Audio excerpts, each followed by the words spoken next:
we are. Hi. Hey, everybody. I'm Richert Belul, and I am so happy to be reunited with Barbara Hinske. Hey, Barbara. Hey, Sherry, I'm so happy to be here with you virtually. This is I great. know. I know. So I just wanted to say, as a short introduction, I met Barbara through a wonderful, wonderful colleague of mine.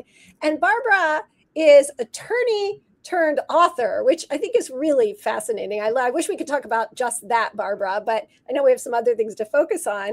But I wanted to say that your books, you have so many books, and they're beautiful, they're loving, they're meaningful. I particularly just wanted to mention Guiding Emily, which I feel like had just like a particular tug at my heart.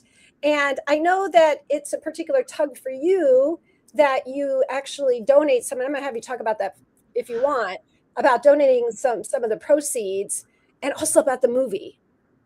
Thank you.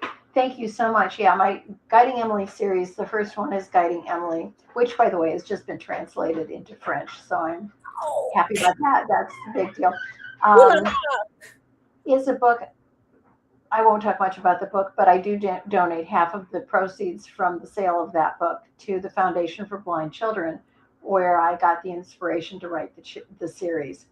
Um, and it's now 6 books strong. It's been made into a Hallmark Channel movie that I'm told is the most watched movie in the history of Crown Media, which I'm really proud of and explains why they keep.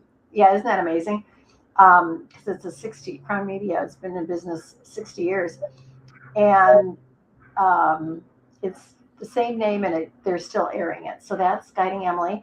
I've written a Rosemont series, women fiction with a little bit of mystery, thriller, suspense, my Paws and Pastry series. I've got a couple of murder mysteries. And a book since this Christmas, it's I wanted to mention The Christmas Club, which is a lovely little Christmas novella that I wrote that the Hallmark Channel also adapted in a movie of the same name, and it airs all the time. And I'm gonna, if I can be just promotional for just a skosh. Of course you can. So I just received this email from a reader, and he said, I just finished rereading The Christmas Club like I do every Christmas. He said, I am now reminded of a quote by J.D. Salinger that I feel is fitting. Here it is.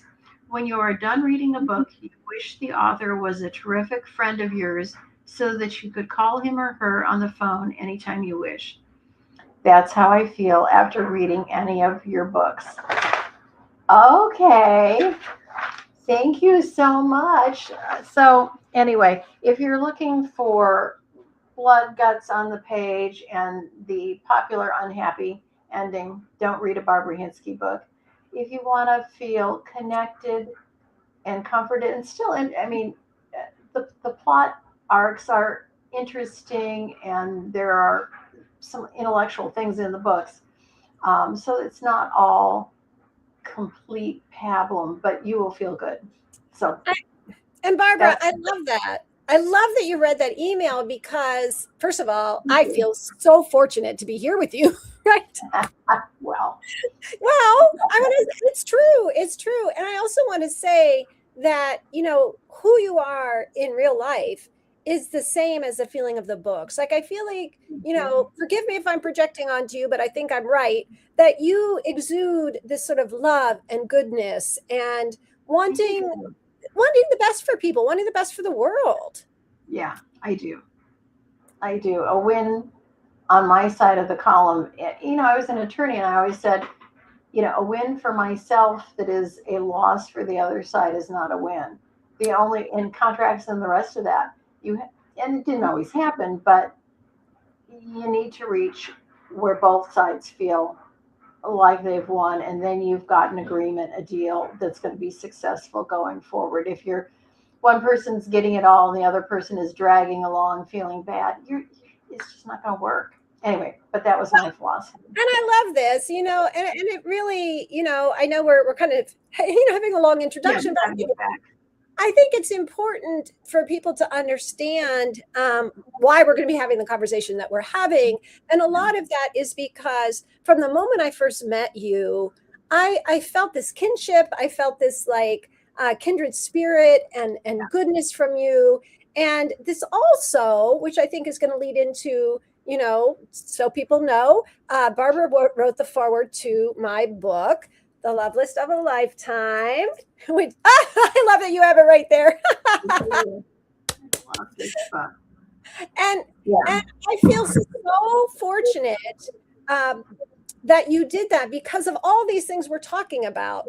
Plus, there is this very interesting fact of your career that as an attorney, you know a little something about estate planning too, right? Yeah, right. So I just wanted to say all of that because first of all, I haven't seen you in a long time and I'm so darned excited to see you.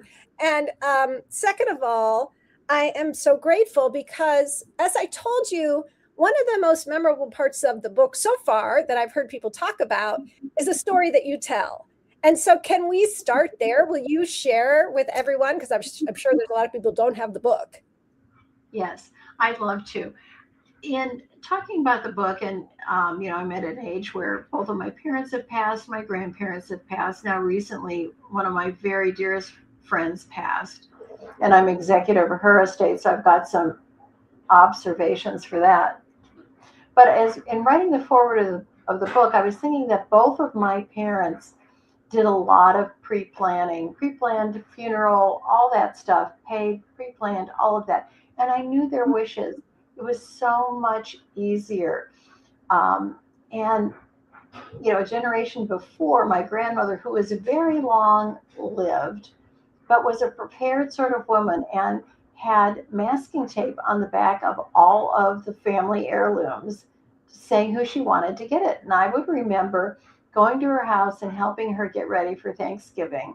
She and I were both ones that loved cooking and spent many, I don't want to, I'll start getting anyway. So we would get out all the good stuff and take all the masking tape off the back and put it on the windowsill above her kitchen sink. They'd be hanging half on, half off, lined up. Yep.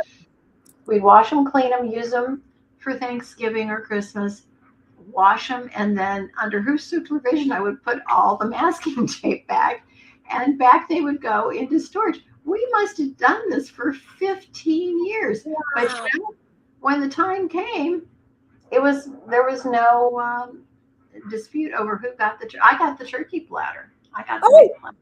Yeah, I guess there was an advantage for being the one who came every year and hauled it out and washed it and put it away. And it was legit. I was in a position, now that I think of it, that I could have just switched up. But I didn't. Just a tiny aside before you go on. I hate to interrupt you, but people always say that to me. They're always like, I think my siblings would switch all the labels around, but I don't think people really would do that. Yeah, well, I don't know. I've certainly been, I was at one funeral where the chords of the final hymn were still ringing in the air and people were pulling out of the parking lot to get to the house to start hauling stuff out to their car. It was just astounding, but hopefully, that's the reason why you need to do your planning, because you don't want that kind of thing to happen as you were being laid to rest, because it just seeds discord among people that most of us want to come together. We don't want our loved ones to leave the funeral and they will never speak or talk again. We want them to go forward together. So, this is just key for that. When I love something else, like what you just said is incredibly important, right? So it's like the pre-planning really helps to hopefully alleviate any sort of frustration or confusion or fighting that could happen afterward. And you also said, which is one of my favorite quotes, is that what you learned from your grandmother is that planning for our death is not morbid, it's kind. So I also love that she was doing in her own way kind of an educating, right, for her family that, hey, this isn't morbid, and I loved that piece. Well, exactly right. I think for people who have not lived close to family where they're around from an early age, people that pass, and what that process is, the whole thing is just scary as heck. And how am I going to emotionally handle it? And how am I going to do this and that? I think earlier generations where you lived more locally, and so you lived where your aunts and uncles died regularly, grandparents, all you were used to the passing of the torch, and it was just a more normalized process than I've been thrown into the deep end without floaties. Oh, What am I doing? Um, and I think that's why this book is such an easy. I mean, I adore this book. oh, I'm going to start using it myself. This is on my 2026 vision oh. to go through this myself.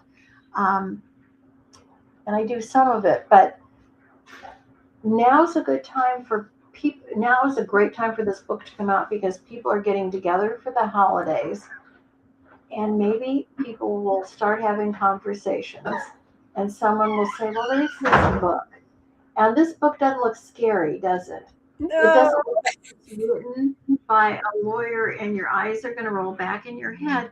And you've got so much white space and places to write in it and QR codes and all kinds of stuff to make it easy. And it doesn't have to be done on the weekend everyone's together. You can work on this. And probably is better to work on it if you can for a little bit of time to really sink in and think. And I think all that thinking Mm. is a blessing to you as the person who's going to pass. Barbara, I love what you're saying, and thank you so much because you're giving voice to so much.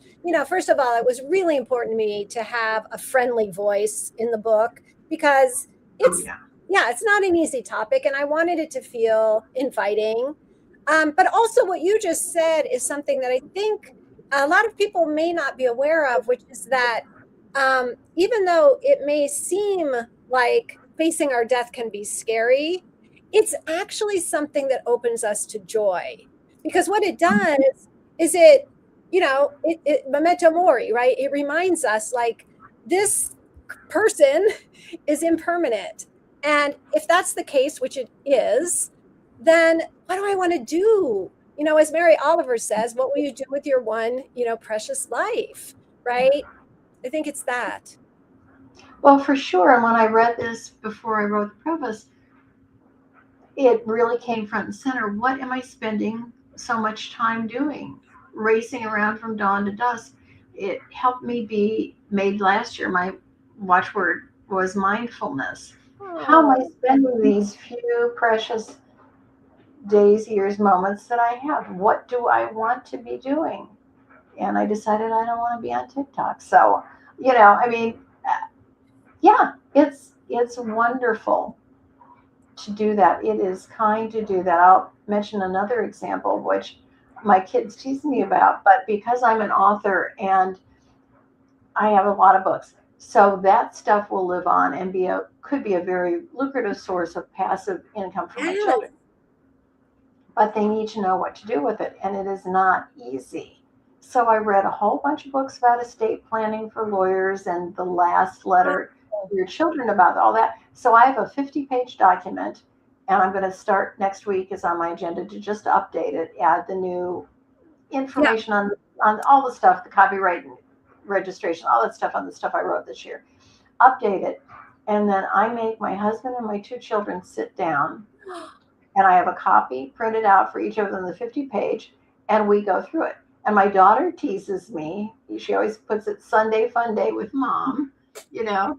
Um, but my son really pays attention to it because they would be absolutely lost. And one thing I think I Wow. always tell people, which somebody should put in here, and that is if someone has a cell phone when they die, do not cut off the plan and get off their phone number, because if they've got two-factor authentication Oh my goodness. things, you will have to get a court order to get whatever that account unlocked is, and you won't get it. So no, no, no. Keep it going for months until you figure all of it out. And you know what else? Well, I'm going to say two things. One is about the phone. I recently lost a very dear coaching client who passed away a few weeks ago. And I Hmm. was really missing her on Thanksgiving. Yeah. And I texted her phone thinking the phone would have been deactivated. But you know what? Her daughter had kept it on, probably for the exact reason you said. And Yeah. her daughter called me, and we had the most beautiful conversation about how much I loved her mom. The other people in the coaching group loved her. It was so meaningful. And that's Yeah. something we don't I really love think about, right? Like there are people who we kept saying, like, wow, we didn't know how to contact her daughter. We didn't know if she knew how much we loved Bev. And so that. there's Hmm. that piece too, right? Like that, um, yeah. And the second thing, I want to thank you for talking about your literary estate, Yeah. because one of the things in the book, and I'm sure my friend Allie's fine with this because I quoted her in the book, I have a poet friend who we started talking about this book when I was writing it, and it made her realize she does not yet have plans for her literary work. And Hmm. it Oh, really, and she said to me, she said, even my husband wouldn't know how to find my newest manuscript on my right. computer, right? Yeah. Like she said, what about all of the rights to all of my books and what's going to happen to my unpublished work? And it I don't go into all of that in the book, of course, because that's a lot and it's specific, but I do, I quote Allison and I say, if you have any kind of creative body of work, sometimes Yes. people are thinking, what is going to happen to all of that, and to making Of sure, like, course. yeah. Yeah. And if your friend, you can connect us if you want, because I do have the resources that I use. There are some very specific author focused estate Love planning that. work that she absolutely needs to get. I love it, Barbara. This is so you. That Yeah. that what you just did there is just like classic Barbara. Like you always want to help everybody. I love that. That's so sweet. Yeah, Thank you. yeah. Before we head out, I know we were gonna keep this kind of short, but before we go, I know you said there were some other things that were really important to you. Do you feel like, was there anything that you didn't have a chance to cover yet? Yes, there was one other thing. As I mentioned, I am now executor of my girlfriend's estate, Yes. and she had planned her financial stuff well, but she had disinherited and was estranged from her daughter, and so there's a lot to unpack on that, not just for the daughter, Yes. but and this is a woman that I knew so well. I mean, we called each other every day Oh, for Barbara. 20 years, and it was she had been feeling ill, but no one expected her to die, and so it was a shock. Um, I mean, when my daughter learned she was pregnant, I wanted to call Jeffrey, and I had to look up and tell Jeffrey. Oh, But Barbara. yeah, she's a wonderful gal. But I think the not just with respect to the daughter, but her son and her daughter's son, grandson, who inherited his mother's part, they they questioned and they don't know the emotional context of that. Right. And I think that would be, as I see them grieving and trying to work through this, I mean, she may not have wanted to say everything, but I think there needed to be some context Yeah. that is missing, and that I don't, I wasn't her. I knew a lot of her thoughts and I've tried my best to provide that, but it's not the same. It is not the same. So I think these later chapters where you lead us through introspection about ourselves and about our relationships can be so healing. And like you say in the book, sometimes that's the stuff. I mean, obviously all the other estate planning stuff. Where Right. what are my passwords? Where do I bank? All that kind of stuff. You got to have that stuff. Right. Hey, that's the easy stuff. But having Sherry take you by the hand and lead you through the emotional stuff, which is what you do better than anybody I have ever encountered is so helpful. So helpful. I thank you so much for sharing that. And gosh, I'm so sad about the loss of this long-term friend. Yeah, thank But you. how beautiful that you could share this piece of the story in order to help other people, because you're absolutely right. Like all the book is separated in exactly that way, right? There's the legal, logistical, and then there's everything else, which is no small thing. I love you, right? So what you're saying, Oh, no small thing. And that's the hardest part for us. I mean, it I is. know where to go to get my bank account number, of course, to put it on a piece of paper, but how to reach into my soul and organize, that's hard. Right. And yet, like, I think it also, this is the piece that you were referring to earlier that I want to make sure that I underline, which is that we have to project ourselves into the future and imagine the people we love, and how is our death, like all the different ways it's going to impact them, and as much as possible, to leave that place for them as peaceful as possible. I feel so strongly about that. Yeah. Yes, Yeah. yes. Without a doubt. I wish I had given this book to my friend. Oh. Um, but anyway, so it's not. I guess it's not a book just for you, but it's a good book to share with your bestie. I love that. I know. And I'm so grateful to you, Barbara, because I feel like, and it was just such kismet that we met when we did, Yeah. that you happened to be, you were so generous in writing the foreword for the book. And I love it because I feel like you carry all the parts of the book with you, which not everybody does, right? You have the legal logistical background. You also are such a woman of such heart and generosity and love for family and friends. So I feel like you're the perfect person for this. Thank you. Well, I felt honored to do it, and I'm wondering.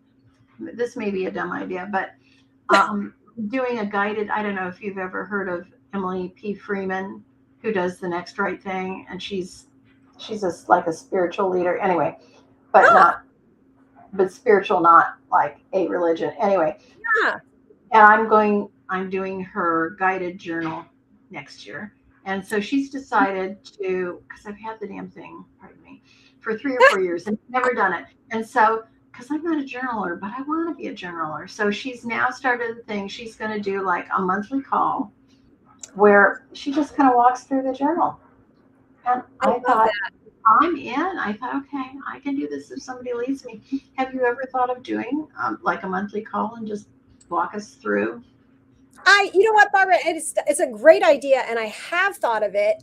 And there are Well, also a lot of people out there who do that for work. Like, oh, there are. Okay. Yeah. so what I hope to do, because I've been doing a lot of conversations like this with people like you, and what I hope to do is find, 3 or 4 of those people, so we get some different kinds of personality styles, I and love that. but that, Yeah. because I feel like there are Yeah. a lot of people who that's what they focus on. Whereas, for me, my focus is really on relationships and appreciating and loving the people in our lives. And I kind of Yeah. want to keep that as the overall. I don't want to Yeah. like become a Sure. death knell, for instance, which there are such things in case people don't know that. Yeah. Yeah. No, I think So that's a great idea. Yeah. but I love that you brought it up, and it just plants the seed for me to remember. Like, let's get a few people on who have these kinds of classes in process coming up in the new year. As a resource for people. Yeah. I love you so much. Thank you for doing this. Thank you for the forward. Thank you for holding my book up with such love and care. Well, it is. It's right next to my heart, and it I feels so good. I love the way it feels. I'm so happy. Cover. Yeah. And where's your favorite place if people want to buy your books? Do you have a favorite bookseller? I mean, most of them are Amazon because that's where they are, but they're everywhere. Yeah, Amazon, Barnes and Noble. Barnes and Noble has been very good to me. They're on the print. The print books are everywhere. The Guiding Emily series ebooks are everywhere. Everything else though is ebooks are on Amazon. So good. that's That gives people some. Yeah, that gives people some wide variety. I'm going to encourage everyone to, it is the holiday season. And if you need some, extra wonderful reading gifts for people, Barbara's books are just uplifting and beautiful. And Lord knows we need a lot of that kind of love and positivity right now. So, and they are in libraries, and libraries will always be glad to order them in. So I am a long-term library lover. Some authors say I never mention the library because, but no. Yeah, I love that. Yeah. Another great Barbara quality, right? Like I too, let's support our libraries. We want to keep them around too, right? Like, so. Oh, absolutely. Especially these days. But anyway, yeah. Yeah. Listen, thank you, Barbara. You're so awesome. And I will put the link for some of Barbara's contacts in the comments underneath, and also the One for Love List of a Lifetime. Thank you. Thank you, Barbara. You're amazing. Yay.